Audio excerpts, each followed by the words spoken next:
It was a crisp December morning in downtown Chicago, and the gleaming windows of Mercer Auto Emporium reflected the golden sunrise like polished mirrors. Inside, behind a wall of glass and a desk that looked more like a throne, sat Russell Mercer, the self-made millionaire known for his luxury car empire, ruthless business deals, and cold efficiency. To most, Russell was a man of numbers and steel. What no one knew was how a single moment that morning would crack through his armor of pride and open a door to a story that would forever change lives. It began with shouting at the front gate. "Get out of here! This isn't a place for beggars," one of the security guards barked. Russell, who was sipping his custom blend espresso and scrolling through profit graphs, barely looked up until the security camera monitor caught his attention. On the screen, 5 small children stood huddled together in front of the grand entrance. Each one clutched a small cardboard box filled with handmade wooden toys, cars, planes, spinning tops, each one worn but lovingly painted. His eyes narrowed. Quintuplets. They couldn't have been older than 7. The security guard pushed them away again, one of the boxes falling, toys scattering across the icy sidewalk. Something inside Russell jolted, something old, buried deep beneath years of boardroom battles and business dinners. He stood up, walked swiftly out the front door, and barked, "Wait! Bring them back!" The guards paused, confused, but obeyed. Russell stepped out into the cold. The children stood close together, trembling, not just from the weather, but from fear. One little girl wiped her eyes and held up a toy airplane. "Would you like to buy one, sir? It's $5. We're trying to help our mama. She's sick."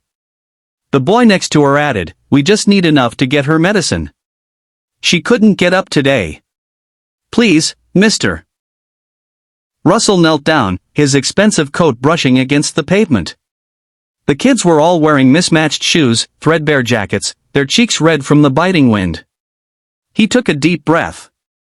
"Come inside. All of you." Inside the warm lobby, Russell sat them down and called his assistant, who brought cocoa and sandwiches. Bit by bit, the children told their story. Their names were Liam, Lily, Logan, Lucy, and Leo. Their father had died 2 years earlier in a factory accident. Their mother, Angela, once a nurse, had fallen ill with a rare autoimmune disorder. She couldn't afford treatment after losing her job. The kids had been making wooden toys from scraps their father left behind, selling them wherever they could just to keep the lights on and food on the table. They had walked 2 miles that morning through snow and slush, hoping that someone at the dealership, a place they knew sold very expensive cars, might be kind enough to buy a toy. Russell leaned back in his leather chair, speechless. The children reminded him of something, no, someone. Himself. He too had grown up poor. His mother, a housemaid, used to skip meals so he could eat.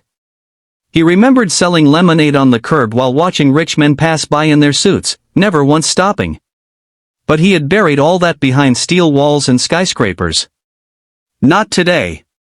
He stood, his voice firm. "Take me to your home."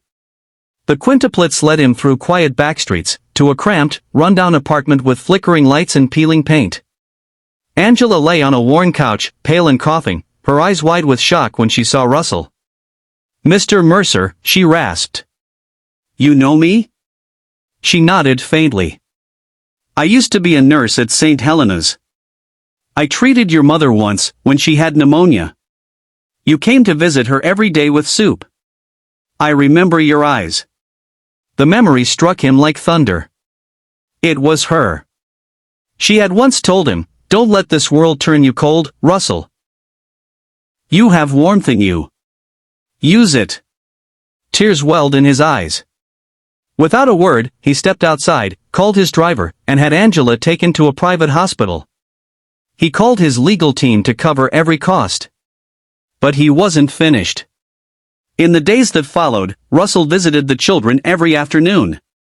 He watched as they painted new toys, laughed together, encouraged each other through the worry.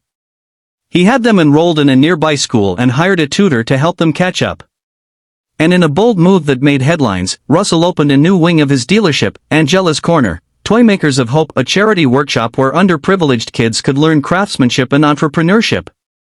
The quintuplets were made the honorary founders, their first toy line displayed proudly in the showroom. People came from miles around to buy their handcrafted toys, each stamped with the initials LLL and LL.